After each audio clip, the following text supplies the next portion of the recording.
ना? बच्चा, हर पिता चाहता है कि उसका बच्चा आज्ञाकारी हो, सदाचारी हो, मेरी बात माने। लेकिन अब बच्चा मानने को ही तैयार नहीं हो तो फिर पिता क्या कर ले? उसका कुछ कर तो सकता नहीं, गला तो नहीं घोट सकता ना, क्या करे? धुंधकारी की सारी जितने भी उपद्रव थे सुन सुन के आत्मदेव ने सोचा, मैंने जीवन में इतना अपयश प्राप्त नहीं किया जिस बच्चे ने मुझे जीवन में दिखा दिया। इसके कारण मुझे देखो कितना सुनना पड़ता है लोगों का। ये सोच करके आत्मदेव को घर से वैराग्य हो गया, निकल गए छोड़ के, और सोचा अब आत्महत्या करने के सिवा कोई उपाय नहीं। और जैसे ही गए माताओं बंधु, रास्ते में आत्मदेव को गोकर्ण भगवान मिल गए। गोकर्ण भगवान ने कहा, पिताजी आप कहाँ जा रहे हैं? आत्मदेव ने कहा, बेटा मैं तुमको क्या बताऊं, वो पहले मैं दुखी था मेरी पत्नी से, मैं सोचता था कि इससे बड़ा दुख और क्या ही होगा, इतना दुखी करती थी मुझे। लेकिन जब बच्चा हुआ ना तो मुझे समझ में आया कि संतान का दुख तो धर्म पत्नी से बड़ा होता है। एक बात समझ लीजिए माताओं बंधु, बड़ी व्यवहारिक बात कह रहा हूं। संतान को त्यागना माता पिता को अधिक कष्टकारी होता है। संतान को नहीं छोड़ सकता ना पिता। अच्छा ये बताइए, तलाक हो जाता है ना, पति पत्नी अलग हो जाते हैं ना, लेकिन पिता भी बच्चे से मिलने के लिए तड़पता रहता है और वो माता उधर से अलग तड़पती रहती है, जिसकी भी कस्टडी में बच्चा रहता है। चाहे एक दूसरे का मुंह ना देखें, लेकिन बच्चे के प्रति दोनों का मोह समान रहता है। तो संतान से नहीं व्यक्ति दूर हो सकता। आत्मदेव ने कहा, बेटा पत्नी से तो मैं सोचता था इतना दुख मिल रहा है, उसको तो छोड़ सकता था, लेकिन अब पुत्र को छोड़ने में तो और दुख हो रहा है, लेकिन क्या करूं? बड़ा दुखी कर दिया मेरे पुत्र और पत्नी ने। गोकर्ण ने कहा, पिताजी बुरा मत मानिएगा, ना आपको आपकी पत्नी ने दुखी किया है और ना आपको आपके पुत्र ने दुखी किया है। आपको दुखी किया है केवल मेरे ने। ये मेरापन जहां आ जाता है ना कि ये मेरा है, वही दुख का कारण उत्पन्न हो जाता है, याद दीजिएगा। जहां मेरा आ गया वहां समझ लीजिए आपने एक दुख मोल ले ही लिया। मेरी पत्नी, मेरा परिवार, मेरा घर, मेरी गाड़ी, मेरा पैसा, मेरे संबंधी, जहां मेरा आएगा माताओं बंधुओं दुख आएगा। लेकिन एक बात बताइए, ये मेरा आता कहां से है? मेरा आता है मैं से। पहले मैं आएगा तब तो मेरा आएगा। अरे जब मैं हूं तब ना मेरा है, जब मैं नहीं हूं फिर काहे का मेरा? आंख बंद हो गई उसके बाद कौन मेरा कौन तेरा, जब मैं ही नहीं हूं। तो पहले मैं आता है फिर मेरा आता है। अच्छा ये मैं कहां से आता है? ये शरीर से आता है। ये शरीर मैं हूं तभी तो मैं हूं। तो ये शरीर आपका है क्या? ये शरीर भी माताओं बंधुओं आपका नहीं। कारण पंचभूत से बना हुआ ये शरीर पंच महाभूत में ही मिल जाएगा। ये तो जिस दिन से जन्म लिया है ना इसने, उस दिन, जैसे एक बच्चा अपने माता पिता से बिछड़ जाए किसी मजबूरी में। राम जी 14 वर्ष वनवास गए तो 14 वर्ष प्रतीक्षा करते रहे कब मैं अयोध्या जी वापस जाऊंगा। उसी प्रकार से एक बच्चा अपने माता पिता से बिछड़ जाए, वो हमेशा प्रतीक्षा करता रहता है कि मैं कब वापस अपने माता पिता से मिलूं। वैसे ही ये पंच महाभूत, इनके जो जनक है ना, जिस दिन से ये शरीर जन्म लेता है उनसे मिलने की प्रतीक्षा करता रहता है। ये मिट्टी से बना शरीर, ऊपर जो हाड़ मांस दिख रहा है, ये मिट्टी में मिलने के लिए प्रतीक्षा करता रहता है। अग्नि तत्व अग्नि में मिल जाती है, वायु तत्व वायु में मिल जाता है, जल तत्व जल में मिल जाता है और आकाश तत्व आकाश में मिल जाता है। तो आपका क्या है इसमें? जिसका था वो चला गया उसके पास, फिर भी मैं करते हैं कि नहीं? अच्छा जब ये शरीर ही आपका नहीं है, मैं कहता हूं ना कभी कि कोई कह दे कि शरीर मेरा है, तो एक काम करो, शरीर से ये कह देना कि ऐसा है अभी 4 दिन मैं पानी, मुझे व्यवस्था नहीं है पानी पीने की, 4 दिन तुम प्यास मत लगना। तुम ऐसा कर सकते हो शरीर से? 4 दिन प्यासे मत रहना, हो सकता है ऐसा? 4 दिन भूखे मत रहना, 4 दिन एक काम करना, सोना मत, एक काम करना 1 महीने बीमार मत हो जाना कम से कम, मुझे कोई आवश्यक कार्य है। हो सकता है ऐसा? शरीर जब चाहता है तब बीमार हो जाता है। जब उसे चाहिए पानी तो देना पड़ेगा, भोजन तो भोजन देना पड़ेगा, विश्राम तो विश्राम देना पड़ेगा। आपके कहे से ना वो जगता है ना आपके कहे से सोता है। लेटे रहो बिस्तर पे, नींद नहीं आती लोगों को, वो तो जब उसे सोना होगा तब वो सोएगा, आपके कहे से नहीं सोएगा। न सोता है, न जगता है, न भूखा रहता है, न तृप्त होता है, न बच्चा होता है, न युवा होता है, न वृद्ध होता है। आपके कहीं से कुछ नहीं करता हो, फिर काएगा आपका? ये तो बताइए, कहीं से आपका नहीं।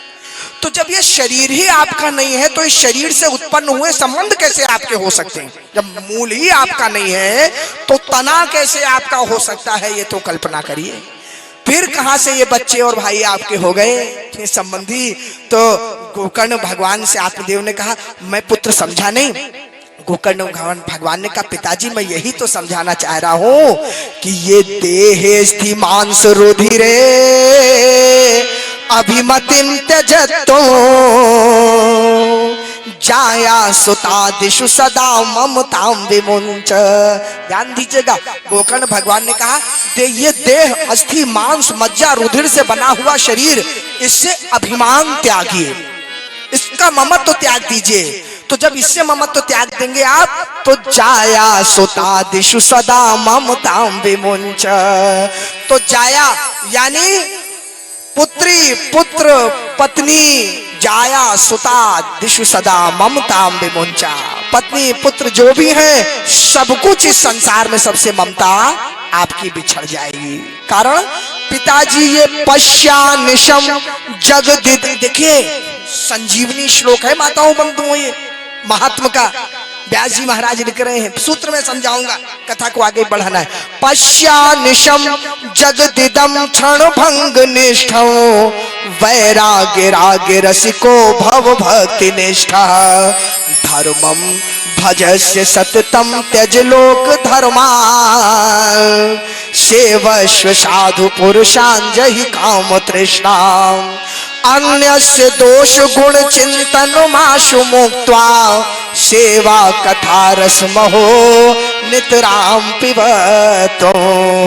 गोकर्ण भगवान ने कहा, पिताजी ऐसा है, ये पश्यानिशम जगदिदम, अर्थात ये जो रात्रि है ना, इस रात्रि की कोई सुबह नहीं है, ये क्षणभंगुर रात्रि कभी भी बीत जाएगी। जैसे क्या होता है, ध्यान दीजिएगा, हम लोग रात में सोते हैं, तो रात में सोते हैं तो एक बात बताइए, किसी की रात में 2 बजे नींद खुल जाए तो वो क्या करेगा? रात के 2 बजे अगर किसी की नींद खुल जाए रात के 2 बजे तो क्या करेगा वो? हैं? कोई बताएगा क्या करेगा? हाँ हाँ, आप बताइए अभिषेक जी, क्या करेगा अगर रात के 2 बजे नींद खुल जाए? तो फिर सोने की कोशिश करेगा और क्या पानी वानी पी के पड़ा रहेगा। रात के 2 बजे जाके किससे मिलना है उसे? पूरी दुनिया सो रही है तो ना, फिर सो जाएगा वो, और ये सोच के सोएगा कि भैया कम से कम 4-5 तो बज जाए, 6 तो बज जाए, तब तो मैं उठूं, जब सुबह हो जाएगी ना। तो माताओं बंधुओं, रात्रि की तो सुबह होती है, तो हम लोग सुबह होने की प्रतीक्षा करते हैं, लेकिन ये जो मोह रूपी रात्रि है ना, इसकी कोई सुबह नहीं होती, इसमें तो रात में ही जागना पड़ेगा। अगर ये सोचोगे ना सुबह हो जाएगी तब जागूंगा, अर्थात 60 साल का हो जाऊंगा तब भक्ति करूंगा कि 70 साल का हो जाऊंगा, आज तो वो समय आ गया है कि 25-25, 30-30 साल के नौजवान चलते चलते गिर जा रहे हैं। अब तो मृत्यु का भी कोई मापदंड नहीं बचा है कि ऐसे अब मरा, यूं मरा, ये कारण था, चलते चलते गिर गया, हंसते हंसते बैठे बैठे गिर गया।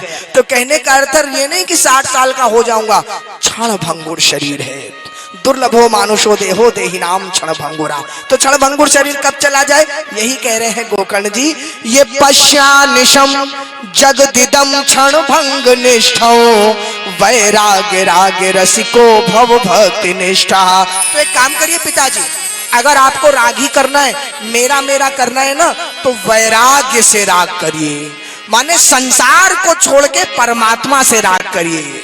अगर करना है प्रेम तो परमात्मा से करो, भक्त तो बनो, उनकी निष्ठा में लगो। ये कैसे होगा? बोले पिताजी, धर्मम भजस्य सततम त्यज लोक धर्मा, सत्य धर्म का पालन करो लोक धर्म का त्याग करके। देखिए कितनी सुंदर बात है, सत्य धर्म क्या? बोलिए वृंदावन बिहारी लाल की। सत्य धर्म का पालन करो, लोक धर्म का पालन मत करो। सत्य धर्म क्या है? सत्य धर्म है हम सब परमात्मा की संतान हैं और अंत में परमात्मा में लीन हो जाएंगे। ये सत्य धर्म है। लोक धर्म क्या है? ये मेरा मित्र, ये मेरा शत्रु, ये मेरा भाई, ये मेरा परिवार, ये मेरी धर्मपत्नी, ये मेरे बच्चे, ये लोक धर्म है। लोक धर्म को त्यागो, सत्य धर्म का पालन करो। तो कहा महाराज ये कौन सिखाएगा कि ये सत्य धर्म ये होता है? कहा ये तो केवल आपको साधुओं की सेवा से मिलेगा, संतों की सेवा से ये मिलेगा।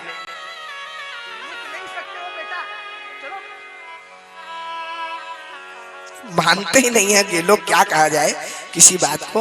बोलिए वृंदावन बिहारी लाल की। सत्य धर्म का पालन करो, मैं चर्चा कर रहा था, लोक धर्म का पालन मत करो। तो वो कैसे सीखा जाएगा? वो सीखा जाएगा सेवस्व साधु पुरुषां जहि काम तृष्णाम, संतों की सेवा से वो आएगा। लेकिन एक बात समझ लेना, संतों की सेवा करना बिना काम तृष्णा के, जाकर के मनोकामना से संतों की सेवा मत करना। कुछ मांगने संतों से मत जाना, अगर मांगना है तो भगवान की भक्ति मांगना। कहा पिताजी एक चीज का आप और अभ्यास करने लग जाइए, सारे दुखों से दूर हो जाएंगे। क्या?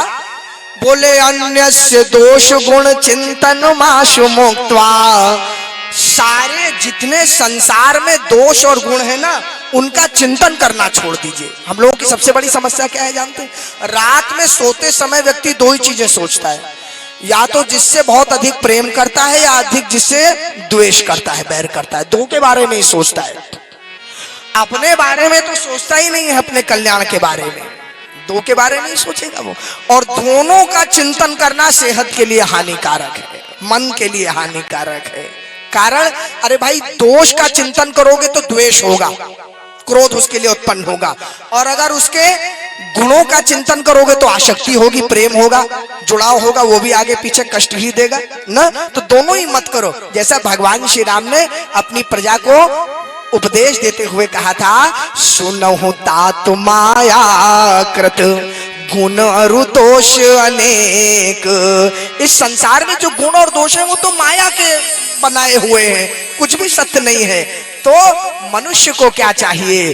गुण यह उभय न देखी है, देखी सो अविवेक। गुण ये है कि दोनों ही मत देखो दूसरे के अंदर, जो देखे वो सबसे बड़ा अविवेकी। अन्यस्य दोष गुण चिंतन माशु मुक्त्वा, सेवा एक काम करो केवल जीवन भर, सेवा कथा रस महो नितराम पिबत। संतों की इतनी सेवा करते रहो और संतों से केवल भगवान की कथा सुनते रहो, पीते रहो, पीते रहो। उससे बड़ा इस संसार में कोई औषधि, उससे बड़ा कोई जूस है ही नहीं।